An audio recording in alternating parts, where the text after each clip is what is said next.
Good evening, everyone. It's Thursday. It's 8:30 p.m. Central Time, which means it's time for Paint Talk, and I'm so glad you're all here. If you're catching this on the replay, let me know.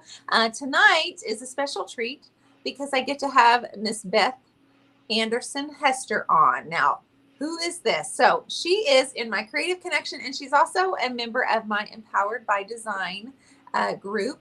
And you guys, we've been asking all of those women to come on and say hello. And so now it's Beth's turn. And so everybody, welcome, Beth. How you doing, girl? I'm good. Thanks for having me. And hello, everybody. I'm a hand talker. They're used to that. Yeah. So Dionne asked me to tell a little bit about who I am and what I am and my why and my how and all these things that we do. And I started out, well, actually, let me back up. If you haven't listened to the podcast today that was released, the Paint Talks podcast, everybody needs to go and listen to that. It's an amazing story. It's a difficult story, but it also pulls in how art really saves people. And that's what happened to me, in a sense. It seems like maybe a lot of us creatives have the same kind of, I don't want to say the same kind of brain, but similarities, and then life happens. So for me, I have always suffered from depression since I was a young girl. I grew up in a house of that was, I don't want to say dysfunctional. That's not the word. We're all dysfunctional. My parents were divorced when I was little, so I had to deal with two different families. And I did not know when I was young that I had depression. Didn't know that's what it was. So as an adult, I went through a really tragic loss when I was 22 and had to go seek help for that. And that's when I was told, you're depressed. And I didn't know that. But I've always been crafty. I don't want to say artistic because I'm still working on the professional artist. But I've always been doing something, creating, and I've come to find out that was an outlet. That was a way that I made it through some of these things I didn't know to talk about or whatever. And I have said in the last year and a half, have you ever tried to paint while you're crying? It's pretty much impossible. So that being said, I went through I've managed the depression, but it creeps back like anything else. If you're not, you want to be better, but then something happens and you're not.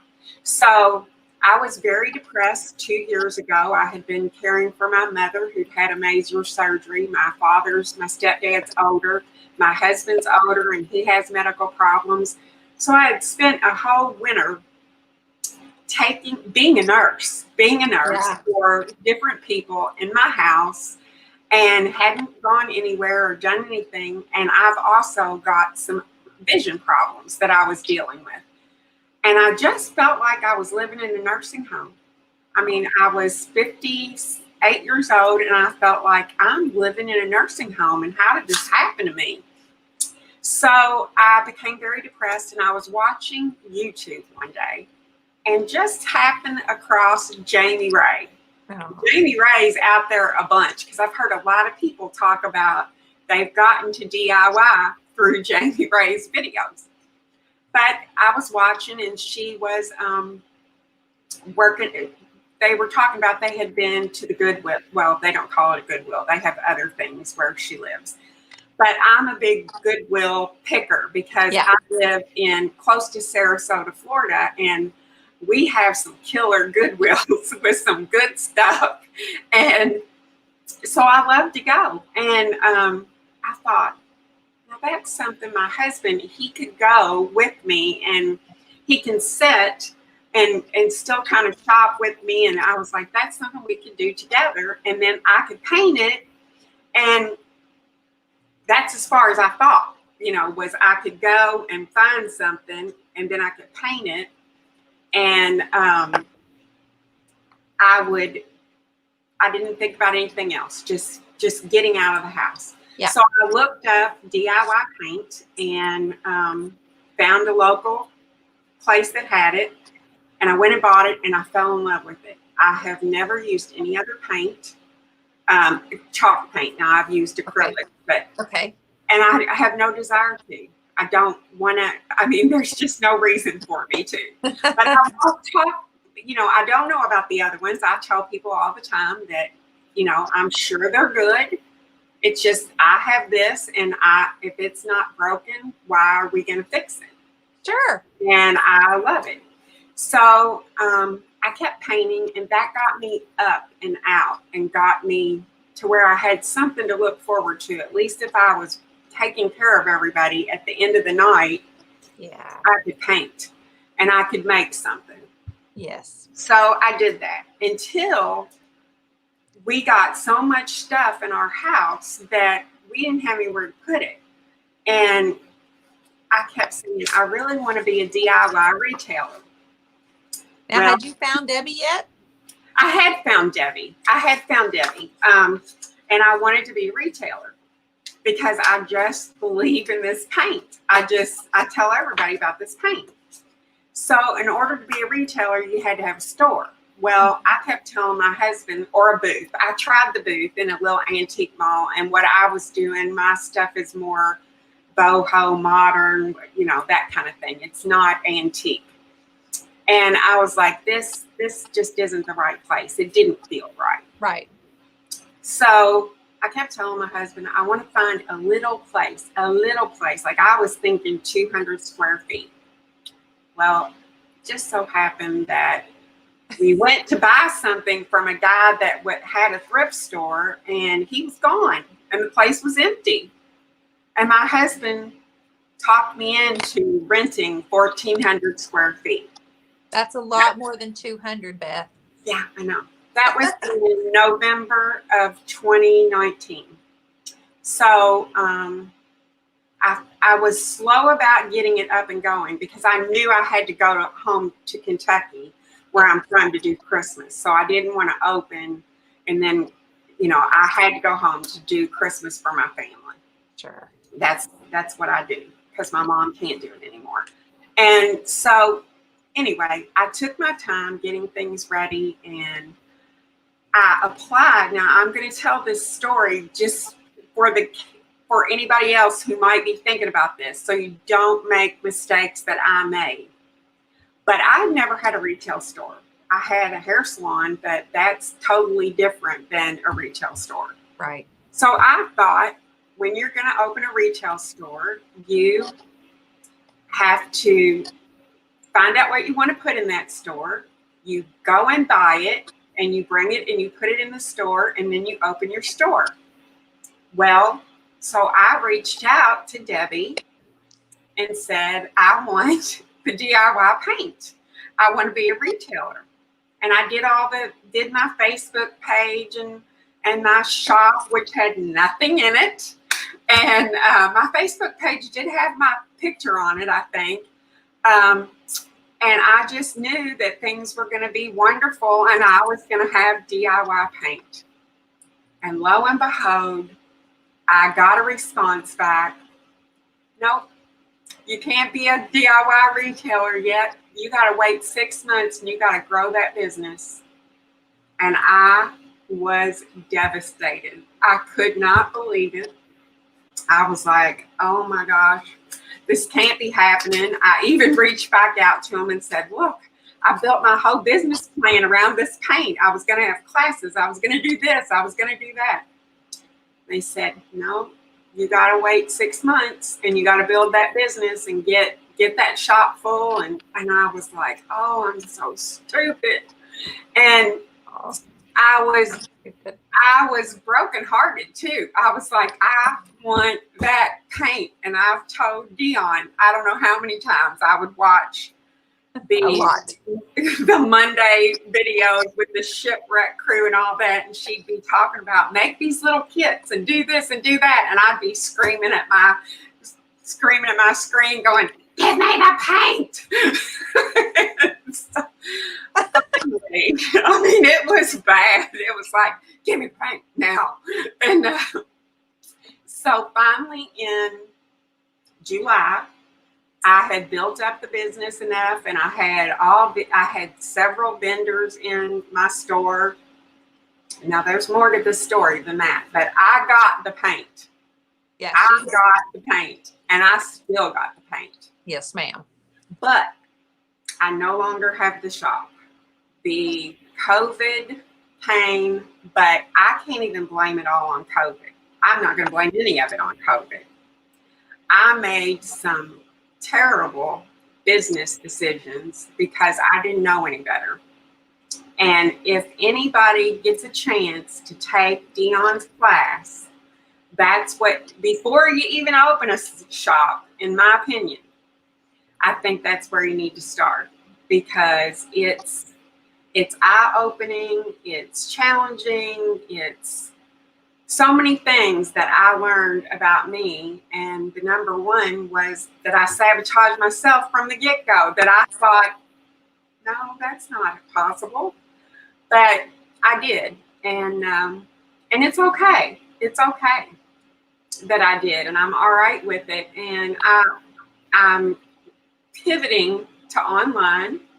So, and I seem happier because I don't have all the weight of trying to make everybody else happy. I get to do just what I choose to do, Right. and the way I see my vision. And so, because when you own a shop, if you have my personality, which I took the test, the Enneagram. Yes, I did that. I paid for the test and I took it. And I'm a 4. A creative. No, I'm a 6. I'm sorry, a 6. Oh, you're a 6. Yeah. Okay. So, but anyway, we can talk about that later. But if anybody needs to do that, she has that. That was podcast before last. I've listened to every one of the podcasts. But thank you so much, Beth. Thank you. That helps you determine where you need to go. And all these things that I didn't know would have been helpful. But I just didn't know. So anybody who's watching that really wants to do this, of course, follow your dream. But don't be ashamed to go and say, "Hey, what do I need to do?" I didn't even know to say, "Hey, what do I do?" I just was like, I did it. But I've always kind of been like that. I don't know why I keep going out of the frame. I'm trying to get this. Okay. So that's my story, and that's where I'm at. So right now I'm working on building my Shopify. I've got the online thing. I had my other online. My shop keeps what I use, but it's very expensive to keep. So they gave me 3 months free trying to reel me in. But I'm going with Shopify because it's cheaper. And but I've got my products on there, but I'm struggling some with the shipping. But that's something that I'll work out. I just keep, I don't know what we did before Google. But isn't that the truth? Google and then go back. Google and go back. So that's my story, and that's where I'm at. And I go live 3 times a week on my Facebook page on Sunday, Monday, and Thursdays at 8 o'clock normally. Tonight I did it at 6 o'clock. And I just, I've been doing that for a while. Before I shut down the store, I did twice a week. I did Tuesdays were Try It Out Tuesday. That's where we did some things and we tried different techniques. And if they flopped, they flopped. We found out they did. That's fine. I only had a couple of flops. And then I did Wednesday was What's Up Wednesday. And that's where I kind of told what was going on in the shop. So that was fun. But the best fun I had, and I would have continued doing it, was I started a little, what I called the Beth and Yana show. I hired a girl to help me to read my comments for me because that's where I have trouble.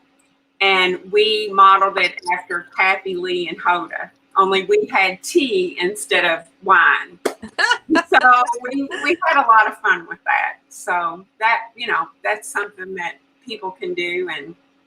And we just tried to support our community with that and talk about different businesses, and we tested food. We did all kinds of stuff, just whatever. We painted, and we just did a lot of stuff. You did, and she's younger, and at times she has colored hair. Yes, her mother is the hairdresser across the hall from where I was at. So of course she has she's 23, I think. She has all the neon colored hair. But will you remind everybody, guys, this is Beth Anderson Hester. And so for those of you just popping on, and like Mr. Gavin, he doesn't know who this is. This is Beth. Hi, Gavin.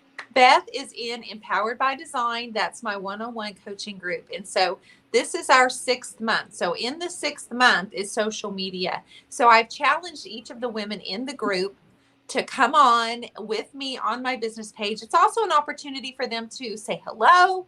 And Gavin says, hello, Miss Beth. Hi, Gavin. People are saying hello to you. Okay. So, this is just one of those things where now she already does lives, but there are some women in the group who've never even done a live. And so this will be a big challenge for them. And of course, those are the ones that have not signed up yet to come on with me, Beth. So let's talk about that on Monday.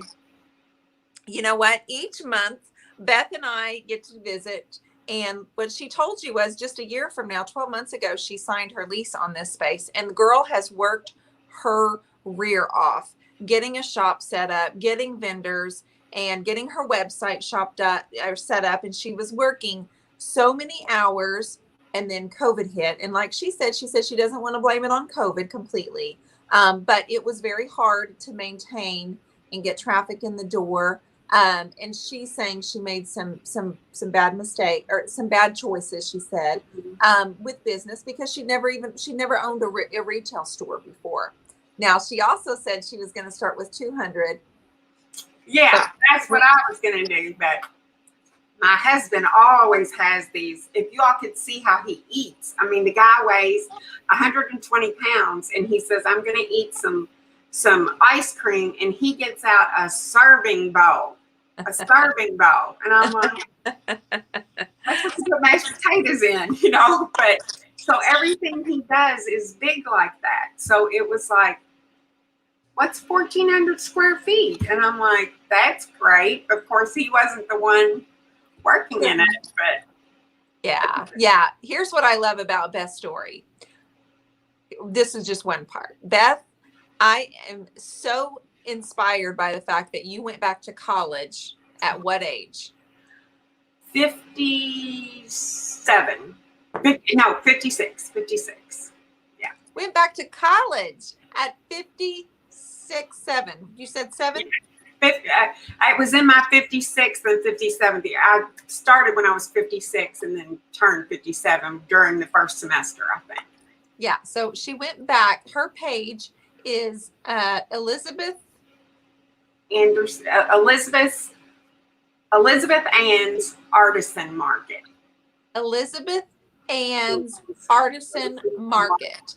That is her Facebook page, you guys. So yeah, please click like, follow her, because she's just told you she does lives on Tuesday, Wednesdays, and she's doing Fridays, right? No, Sunday, Monday, and Thursday. How did I get that? I don't know, because I think you're thinking about you. I don't know. Because I said Tuesday and Wednesday and Fridays before when I was in the shop. That's when I was in the shop. Yeah. That's why. Yes. So they're saying, woohoo, go Beth.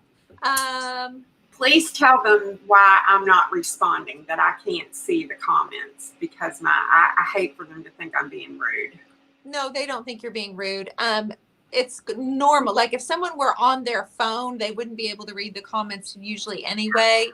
But she's on her computer, but like she mentioned earlier, she does have a little bit of vision name. So Elizabeth Ann's Artisan Market, you guys, she's in Sarasota, Florida. And yeah. So they totally understand. They don't want you to feel bad whatsoever. And even even for me, it's kind of like I have these two ring lights and I kind of have to really focus in on what those words say, but I'm used to it. Okay. So what would you say, because there are a lot of women who are like, oh, thank you so much for sharing this story with us right now. So what would you say one has been in the last 12 months, what has been your favorite part of one, becoming a paint retailer, and two, because I know there were some good things about opening your shop. So tell me about that. Well, I got to meet a lot of people that were really kind and really nice, and my vendors, a lot of them will always be my friends. They were right there with me, you know, when we started up. I think the best moment I had in all of that is you have in your mind what you want something to look like. And I've heard Debbie talk a lot about, she has her idea of what things should look like, and she wants them to be that way. Yeah. So in my mind, first off, I named the store after myself, but my two grandmothers. I'm named after my grandmothers. So I wanted to honor their memory by naming it after them.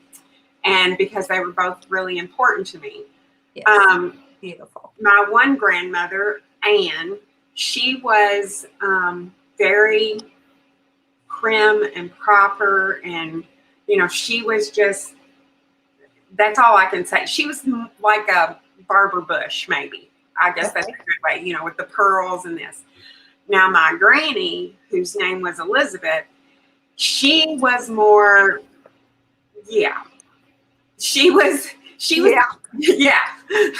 we could get into some mischief, and my mom wanted me to be like her mom, who was Anne, and I actually, the nickname Beth came from my grandmother Anne read my mother the book Little Women when she was growing up, and there's the character Beth, who's very petite and plays the piano, and she's sweet and gets along with everybody, and you know, she just the perfect gal. And then there's Joe in the book, who's the tomboy and klutzy and gets into all these shenanigans with her aunt that she's living with or taking care of. Well, my mom got it wrong. She should have named me Joe instead of Beth.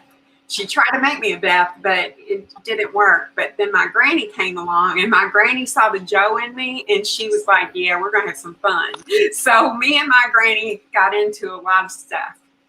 And so, but I named the store after that, but I wanted to try to model it after, I wanted it to be more upscale. I didn't want, or not upscale, but I wanted it to be very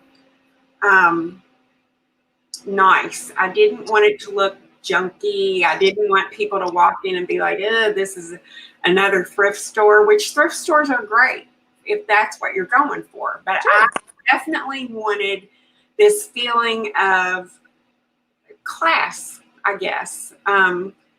And that was something that was important for my mom. And I was like, I'm going to show my mom I can do this. So when I started out, I picked my son's a graphic designer for Amazon, and he made me a logo, and he made it black and white. And I was like, that's good, because I'm going to keep everything black and white with hints of other colors to pop out of there. But black and white is very streamlined. It's very classic. It's all those things. So that's the direction that I went. And in my mind, when I made my vendor contracts, I told all the vendors, you have to have your display has to be black, white, or silver, unless it's something that you're selling and it's a color and you're putting something on it. But I had very strict, that's one thing I did do.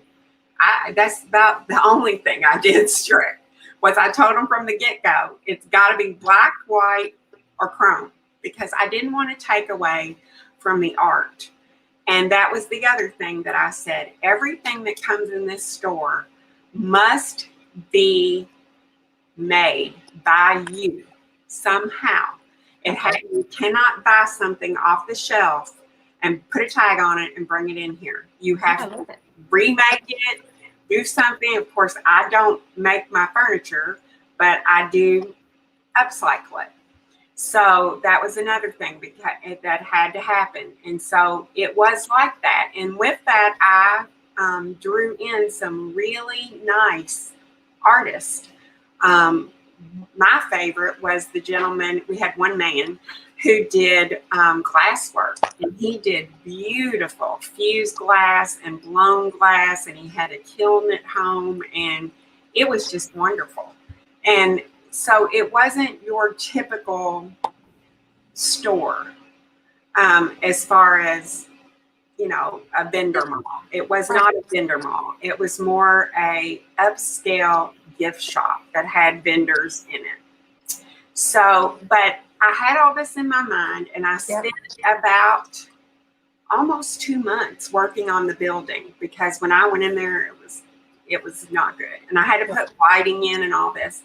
But the best part was the night before our opening, because I didn't let anybody bring their stuff until 2 days. They could come 2 days before, because I didn't want anything getting torn up. And seeing the pieces go in and seeing my vision come true. You know, this is, it's going to look like this. You know, I had it in my mind, and you would walk in there and people would be like, when are you going to open? What are you doing? Because I was painting, and I was a one girl show the entire year, because my husband is not able to help me. Yeah. And I didn't have money to hire anybody really. So if the light bulb needed changing, I had to do it. If I was even the janitor to save money on rent, the guy, because he didn't want to hire someone to come in and do it. And he made me a deal, you know. And I was like, I clean at home. But so I was doing all of it. And you were working yourself nights, weekends. I worked 6 days a week from 9 a.m. to 9 p.m. for an entire year. The only day I did not work was Sundays.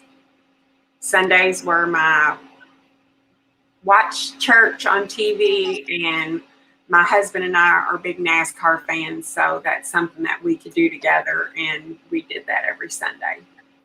So. Okay. So knowing that, what you loved about it, curating your shop and then seeing it come to fruition, you want to tell us what the hardest part of it was? Or did we just say running it all by yourself was the hardest part? The hardest part was feeling like I was letting everybody else down. When things weren't, when you start running out of money and you're not bringing money in, and you're wondering, what have I done wrong? What I did wrong was I didn't know any better. And COVID certainly didn't help things. It's still not helping things, but there were just a lot of location is a big thing. And I had what I thought was a good location. I was on the corner. I was on a main thoroughfare. I was very visible, but the thing that I didn't pay attention to, because like I said, I didn't know any better, was that particular store had always been a thrift store. There had always been a thrift store in there. And so I, being naive and not knowing, thought, well, doesn't matter, because I'm going to put in what I put in. And so people would come there and expect a thrift store, and they're walking in there, and we've got glass work for $200. Mm-hmm. You know, that our cheapest thing was probably $50 a piece of art. So that hurt me, because you've got to know what was there before is one of the things I guess I would say was I should have done my homework a little better, but I don't know that I would have known, but I do now. Ask what was there before. You know, I will always tell people too, Beth, I worked a lot of retail stores before. Like before I started my painting business online, I worked women's retail management for years and years and years. And although I worked for friends who still are open, who are still rocking businesses like 25 years later, I also learned by just observing that of what I didn't want to do.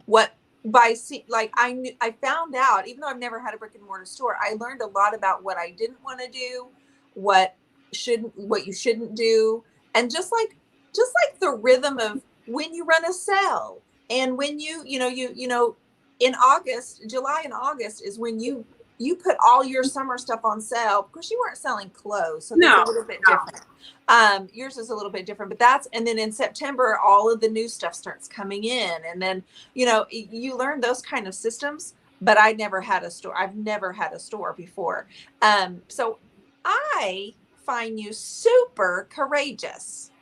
I find you bold and beautiful. I find you to be willing to take risks going back to college. And I see that as someone is super inspiring. And I know that the people on here can vouch for me and give us a thumbs up and a heart saying, absolutely. That's what you see when you see Beth right now.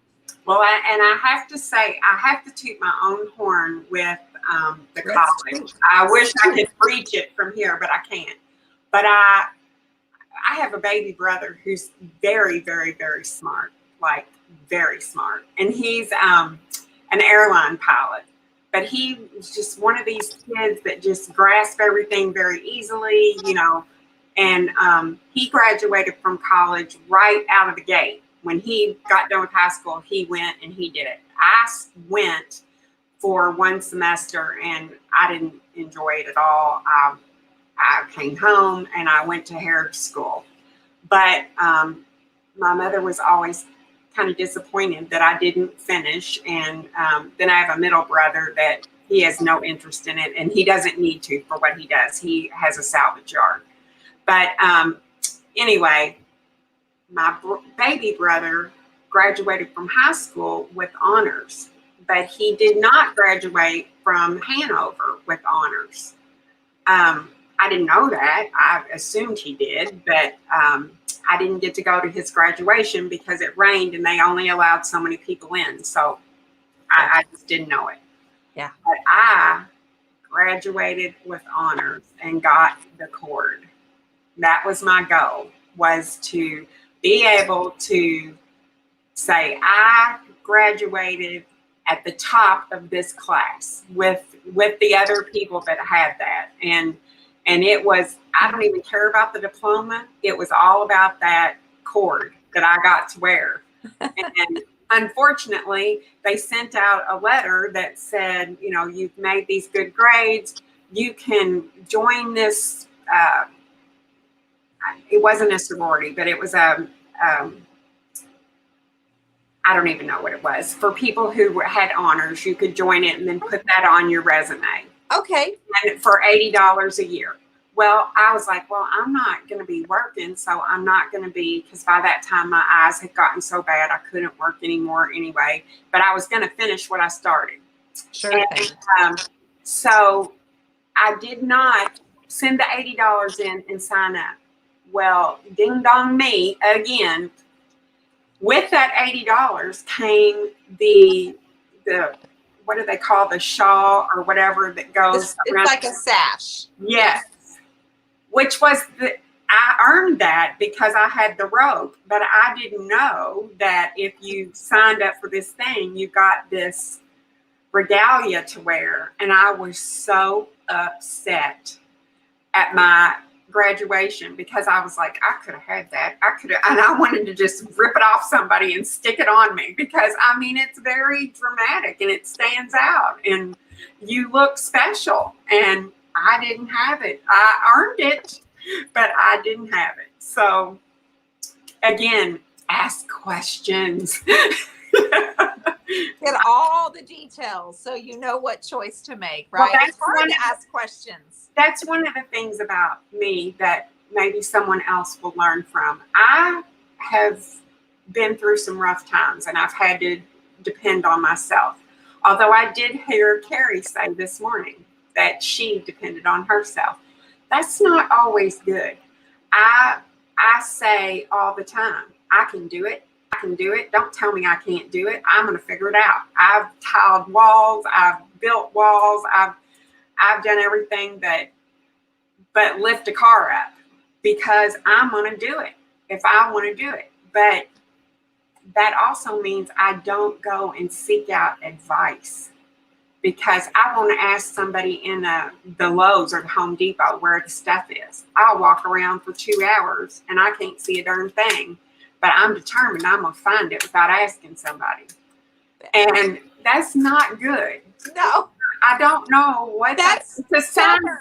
To me, it's saying I'm too weak. I need to be stronger. I mean, that's just, I don't know where that's coming from, but it's just like, I can do it. I don't need you to help me. I can do it. And that is not good. Do not be like me.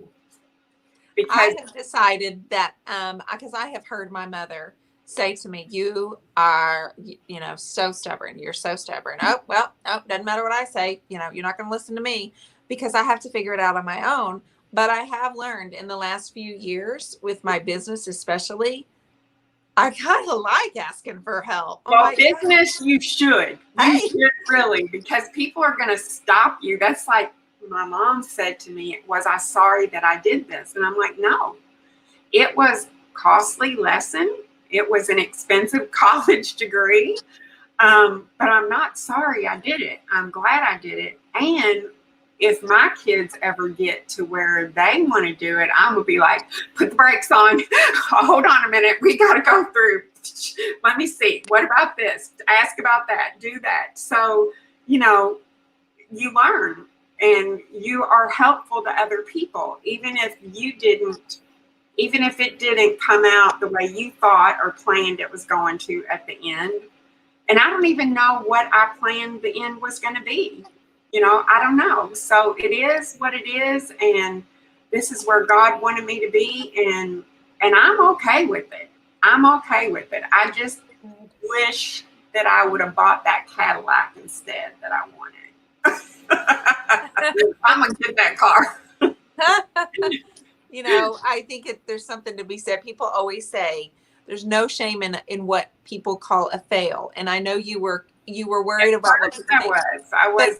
You learned so much. And so it's really hard. I mean, again, success is often measured by how much money, but unfortunately, you learned a lot about yourself. You learned a lot about other people in your life. You learned so much that I feel like all you have to do is grab all of that and move forward, because we don't know where you're going, Beth. We don't know what's next. No, we don't. And right now I'm just focusing on getting this online going and trying to do that the right way. And now I only have paint. I'm not IOD. I'm a Prima, because we have an IOD. I have your water bottles and molds and clay. And I have my furniture that my house now has turned into the storage facility, which is not good. But after I get those things set up on my website, and I have my my paint in still in the same building that I was in, but I was lucky. There is another lady that works there that has a thrift store, and I would go and buy from her all the time. I mean, it's like, and she knew when she'd get something good, she'd come down the hall and she'd say, Beth, I got this in you. Come down here and see it. She knew I would buy it.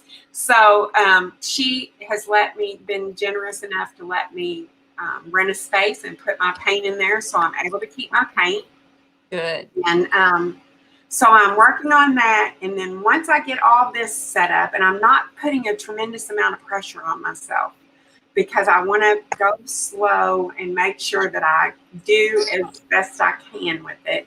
And then I have listed a few things online, and I've sold a couple, but not any that I've had to worry about shipping yet.